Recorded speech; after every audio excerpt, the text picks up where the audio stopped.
press the bell icon on the YouTube app and never miss another update.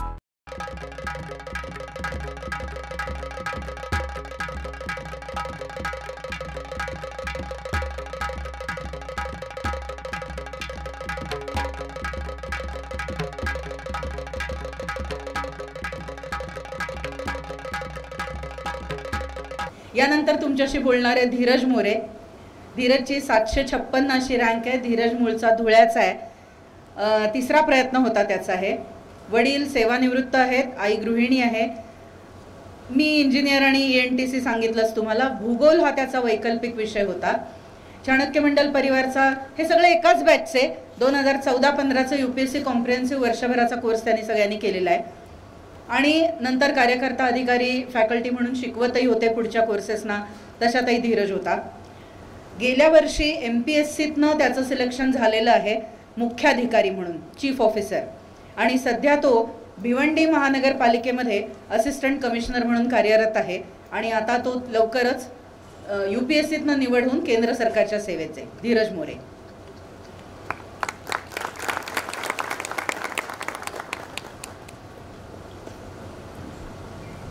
Namaste sir. नमस्ते ताई. इथे बसलेले जेवढे सगळे आहेत हे सगळे 2 वर्षापूर्वी इथे कुठेतरी बसलेले होते आणि आमच्यातले दोघं तिघं उशीर आला म्हणून मागे बसलेले होते. सो हळूहळू सवय झाली. 10 म्हणजे 9:55. मग आता आम्ही वेळेत येतो, ऑफिसला वेळेत जातो. इतकी सवय झाली आहे चाणक्य मंडळ परिवाराची की मी ऑफिसला जातो तेव्हा माझा शिपाई दरवाजा उघडत असतो आणि मी त्याच्याबरोबर येतो. माझ्या नंतर सगळे माझे सहकारी येतात. सो ही जी सवय लागली आहे अशा खूपशा गोष्टी आत घेऊन सर्व्हिसमध्ये जाण्याचा खूप फायदा होतो. हे बाहेर गेल्याशिवाय लक्षात येत नाही. सुरुवात प्रवासाची सांगायची झाली तर मला असा आत्ता बसल्या बसल्या किस्सा आठवला. मी लहान असताना नंदी बैल येणं आणि त्याच्याकडनं भविष्य ऐकणं वगैरे हे प्रकार व्हायचे. आता कितपत होतात मला माहीत नाही, पण एक काळ होता की नंदी बैल असणाऱ्या व्यक्तीला सुद्धा त्याचं पोट भरता यायचं. तर असंच एक नंदी बैल घेऊन आलेला माणूस माझ्या घरासमोर आला. मी 6वी किंवा 7वीला असावा. तर त्याने अशी भविष्यवाणी केली होती की मी मोठा बिझनेसमॅन होईल. तर आमच्या आजी आहेत ओळखीच्या, त्या म्हणाल्या खोटं बोलतोस म्हणे तू, तो बिझनेसमॅन वगैरे होणार नाही, तो कलेक्टर होईल म्हणे. तर त्यावेळेला त्या आजींना जो आत्मविश्वास होता की मी UPSC करू शकेन, हा आत्मविश्वास माझ्याकडे यायला मला सरांना भेटायला लागलं की आपण अशी काहीतरी एक्झाम देऊ शकू आणि ती आपल्याला जमेल.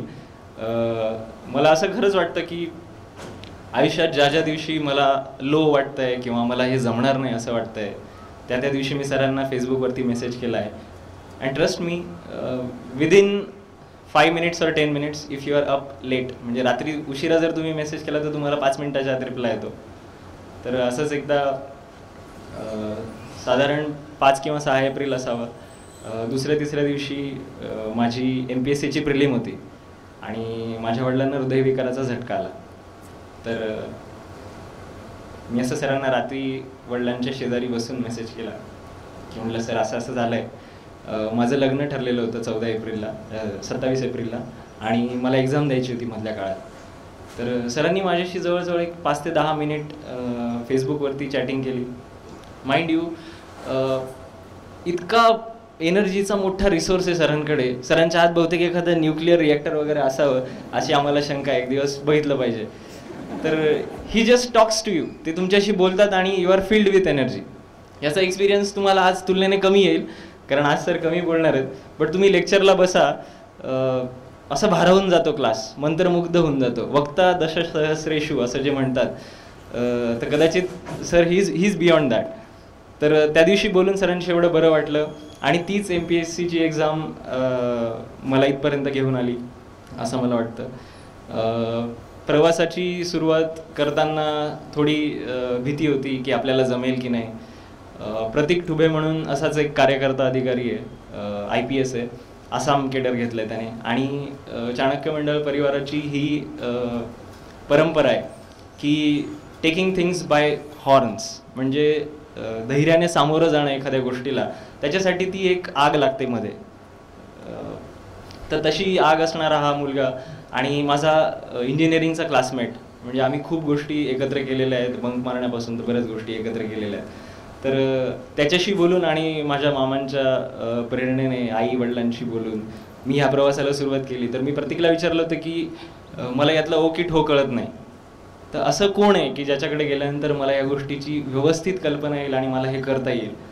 तर ही वॉज 100% शुअर की there is nobody other than Dharmadhikari sir. तू कुणाकडेही जा पण धर्माधिकारी सरांशिवाय गत्यंतर नाही. तर ते वाक्य 100% खरं आहे की सरांशी तुम्ही एकदा जुळलात की ते आयुष्यभरासाठी असतं. म्हणजे मला वाटतं सर प्रत्येक राज्यामध्ये किमान 20 तरी अधिकारी आता चाणक्य मंडळ परिवाराचे झालेले आहेत आणि यात सगळ्या पूर्वोत्तर राज्यांचा सुद्धा समावेश आहे. इतकं चाणक्य सर्व दूर पसरलेलं आहे. सपोर्ट सिस्टीम विषयी मनोज सांगत होता. तर सपोर्ट सिस्टीम ही खूप वेगवेगळ्या प्रकारची असते. तुम्हाला पेपर द्यायला येणारा तो तुमचा मुलगा म्हणजे मित्र, तो पेपर देणाऱ्यापासून तर तुमच्यासाठी स्वयंपाक करणारी आई, तुमच्यासोबत राहणारी तुमची पत्नी, तुमचे भाऊ, मित्र, प्रत्येक व्यक्तीचा ज्ञात अज्ञात अशा खूप व्यक्तींचा ह्या सगळ्या यशामध्ये समावेश असतो. आम्ही सगळे जे तुम्हाला उंचावर बसलेले दिसतोय 3 पायऱ्या, we are all standing on the shoulders of giants. Einstein असं म्हणायचे की मला आज जे काय करता आलंय ते माझ्या आधी ज्या लोकांनी, मॅक्सवेल वगैरे सारख्या मोठमोठ्या लोकांनी ज्या गोष्टी शोधून ठेवल्या त्याच्यामुळे आम्हाला हे जमतंय. तर मला असं वाटतं की आम्ही इथपर्यंत येऊ शकलो याच्यामध्ये चाणक्य मंडळ परिवारातल्या सपोर्ट सिस्टीमचा खूप मोठा हात आहे. आम्ही 2014च्या बॅचला होतो, त्यावेळेला वरुणदादा असेल, प्रतीक असेल, सुनील कदम ज्याचं नाव मनोजने घेतलं त्याला आम्ही प्रेमाने जस्टिस म्हणतो, तो असेल, किंवा श्रीधर धुमाळ असेल, ही सगळी मंडळी आता कार्यरत आहेत, उत्तम काम करतात. ही सगळी इन्स्पिरेशन्स तुम्हाला अशी उसणी आणायला लागत नाही कुठून. दिस इज ऑल अवेलेबल हिअर. तर याचा खूप फायदा होतो. आणि 2015-16ची MPSC देताना मी MPSCचा फारसा अभ्यास केलेला नव्हता. तर सरांशी बोलण्याने जी डायरेक्शन येते त्याचा खूप फायदा होतो. तर जसं मनोजने सांगितलं, मी ते परत रिपीट करणार नाही की प्रश्न लिहिताना सर आठवतात. आणि GS4चा पेपर म्हणजे सरांचे लेक्चर्स असतात अक्षरशः, की तुमच्या प्रशासनातले येणारे जे संभाव्य प्रश्न आहेत ते सरांनी स्वतः इतकं अनुभवलेलं आहे जवळून, त्याच्यामुळे ते फर्स्ट हँड एक्सपिरियन्स मिळतो. आणि केस स्टडीज नावाचा जो प्रकार असतो GS4मध्ये त्याच्यासाठी खूप उपयोगी ठरतं ते. तर मला असं वाटतं की सर थँक्यू सो मच, तुम्ही असे एक्सपिरियन्सेस शेअर केले. We have been so lucky की इतकं जवळनं प्रशासन सरांच्या थ्रू अनुभवायला मिळतं. सरांनी एक किस्सा सांगितलेला आठवतो की कारखान्यांची निवडणूक होती आणि गर्दी कंट्रोल करण्यासाठी सरांनी एक एक्स्ट्रीम स्टेप घेतलेली आणि त्याचा उपयोग त्याला झाला. तर सरप्राईज एलिमेंट हे उत्तरांमध्ये मी 2-3 प्रश्नांना टाकलेलं आहे. तर कदाचित GS4मध्ये जे चांगले मार्क मिळतात, आतापर्यंत चाणक्यची परंपरा राहिली की 100 किंवा 100+ हे जे GSचे स्कोर्स आहेत, याच्यामागे सगळ्यात मोठं श्रेय सरांच्या एक्सपिरियन्स शेअरिंगचं आहे. त्यानंतर मला अजून आठवतं की बचत गटांचा एक एक्सपिरियन्स आमच्या चैतन्य बरोबर आम्ही वेगवेगळ्या गावांना गेलेलो होतो. मी आता प्रत्यक्ष प्रशासनात आहे, म्हणजे काही दिवसांपासून या सेवेत काम करण्याची संधी मिळते. तर सर तेव्हा जे म्हणायचं की तुम्ही एकदा अधिकारी झालात की तुम्हाला दिसणारं जग आणि दाखवलं जाणारं जग हे बदलत जातं. तर प्रत्यक्ष जेव्हा तुम्ही त्या खेड्यात जाता, तिथे 10 दिवस राहता, ती प्रत्यक्ष परिस्थिती अनुभवता की 2 वेळ जेवणाची भ्रांत पडणारं गाव ते कधीच कलेक्टरपर्यंत पोहोचू शकत नाही. त्यामुळे हे एक्सपिरियन्सेस जे आज येतात, प्रत्यक्ष गावातली जी रिॲलिटी आहे ही जोपर्यंत तुम्हाला कळत नाही तोपर्यंत कार्यकर्ता अधिकारी होणं कठीण आहे. म्हणजे एकदा तुम्ही अधिकारी म्हणून झालात की तुम्हाला दाखवल्या जाणाऱ्या जगाचा एक चष्मा तयार असतो. तुम्ही जाण्याआधी तुमच्या तिथल्या भेट देण्याच्या जागेला फोन जातात, तिथले कर्मचारी लगेच कडबडून जागे झालेले असतात, गोष्टी स्वच्छ व्हायला लागतात. हे सगळं मी आता फर्स्ट हँड एक्सपिरियन्स करतोय. हे सगळ्या गोष्टी ज्या सर शेअर करायचे त्या गोष्टींचा अनुभव आता खूप कामाला येतो. म्हणजे एखाद्या ठिकाणी काम कसं चाललंय हे भेट द्यायला जाताना तिथे सरप्राईज एलिमेंट ठेवायचा. सांगायचं एका ठिकाणी आणि प्रत्यक्ष पाहणी दुसऱ्या ठिकाणी जाऊन करायची, त्याने जी धांदल उडते, त्याने जी प्रत्यक्ष परिस्थिती लक्षात येते, अशा खूपशा गोष्टी शिकायला मिळाल्यात. SHGच्या एक्सपिरियन्समध्ये हेही शिकायला मिळालं की नुसती कागद काळी करून काही उपयोग होत नाही. तुम्हाला प्रत्येक प्रश्नात, प्रत्येक फाईल मागे असलेलं दुःख, त्याची अडचण कळली पाहिजे.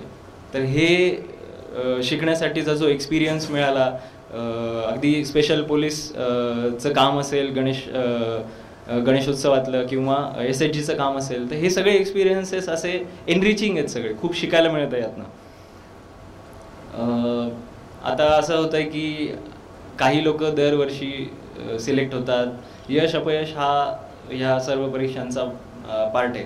आम्ही 10 लोक या यादीत आलो म्हणून आम्हाला काहीतरी फार सोनं लागलं आहे किंवा शिंग उगवलेली आहेत असं अजिबात नाही आहे.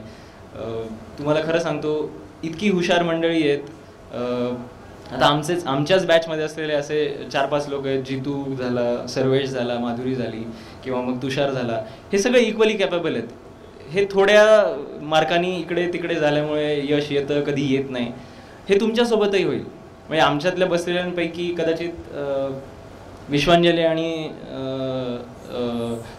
सूरज सोडता आमच्या सगळ्यांचे तिसरे किंवा दुसरे अटेम्प्ट्स आहेत. तर पेशन्स काय असतो, संयम काय असतो, चिकाटी काय असतं, हे मंदार झालं किंवा महेश झालं, या सगळ्यांनी शिकवलेलं आहे की प्रत्यक्ष जनतेचे अनुभव किंवा जनतेच्या अडचणी अधिकाऱ्यांपर्यंत पोचत नाही. तर हा दुवा जो आहे तो चांगला असावा, यासाठी आम्ही सगळ्यांनी प्रयत्न करावा. हे सरांनी जे सांगितलेलं आहे त्याचा पुरेपूर आचरणात आणण्याचा आम्ही प्रयत्न करणार आहोत. तुमच्या मनात, बरेच लोकांच्या मनात अशी शंका असेल की मला हे जमेल का, मी हे करू शकेन का. तर पु ल देशपांडेंचं एक फार छान वाक्य आहे. मला माझी आई कधी कधी असं विचारायची, अरे तुझे करिअर प्लॅन्स काय, तू काय करणार आहेस. तर पु ल देशपांडेंचं ते वाक्य आहे की पुत्र व्हावा ऐसा गुंडा ज्याचा तिन्ही लोक झेंडा.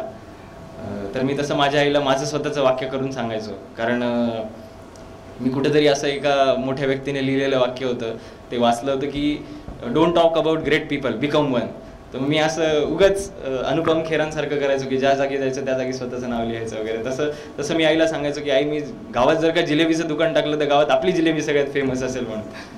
तर असं तुम्ही स्वतःच्या मनाशी ठरवा की मी जे करीन ते चांगलं करीन, आणि तुमचा एफर्ट ही सगळ्यात महत्त्वाची गोष्ट आहे. बाकी यश मिळतं न मिळतं, उशिरा मिळतं, लवकर मिळतं, हा सगळा प्रोसेसचा पार्ट आहे. मनोज म्हणत होता तसं एन्जॉय द जर्नी. त्या प्रवासाचा अनुभव घ्या, त्या प्रवासाचा आनंद घ्या, तो जास्त एनरिचिंग एक्सपिरियन्स आहे.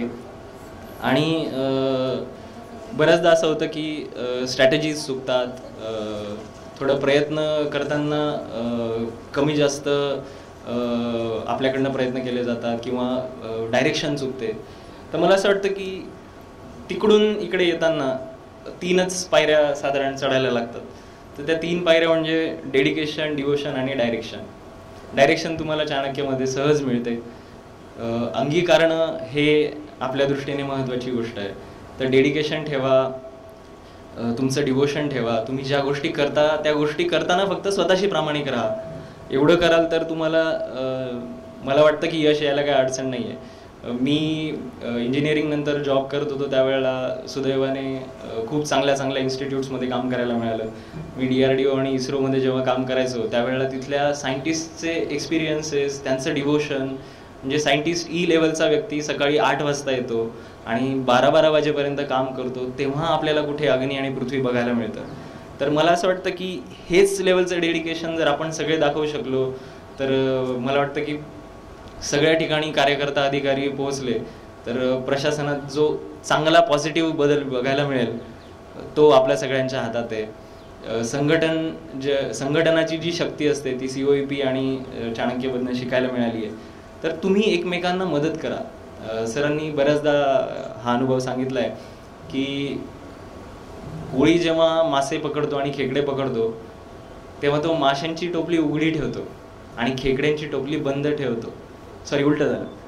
माशांची टोपली झाकून ठेवतो आणि खेकड्यांची टोपली उघडी ठेवतो, कारण खेकडे एकमेकांना खेचतात, मासे एकमेकांना मदत करतात बाहेर जायला. Become fish. मदत करा एकमेकांना, एकमेकांचे अनुभव शेअर करा.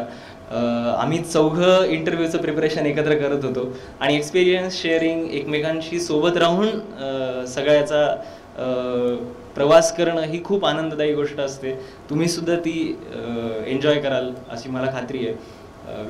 स्वामी विवेकानंद म्हणायचे की नेता होण्याआधी तुम्ही सेवक व्हायला शिकलं पाहिजे, तसं चांगला कार्यकर्ता होण्याआधी तुम्ही एक चांगला व्यक्ती व्हायला शिकलं पाहिजे, एक चांगला मित्र व्हायला शिकलं पाहिजे असं मला वाटतं. आणि समअप करताना मी असं म्हणेल की मनोजनी उल्लेख केला की मी आलो, मी पाहिलं आणि मी जिंकलं. तसं अलेक्झांडर सारखं प्रत्येकालाच मी आलो, मी पाहिलं आणि मी जिंकलं करता येत नाही. ट्राय टू बिकम अलेक्झांडर प्रत्येकाने होण्याचा प्रयत्न करावा. पण यातलं मी आलो आणि मी पाहिलं, तर यातलं नेमकं काय बघायचं, तर स्व बघा. सर जे म्हणतात की स्वची ओळख ज्याला होते त्याला स्वतःचं काय अस्तित्व आहे, आपल्याला काय करायचं आहे याची जाणीव होते.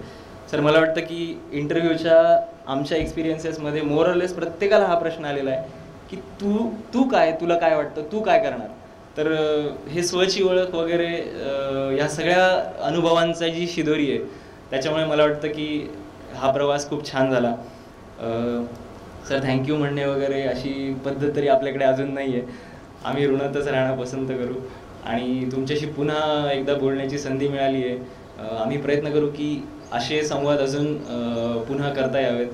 तुम्ही ऐकून घेतलं, खूप खूप आभार तुमचे. धन्यवाद.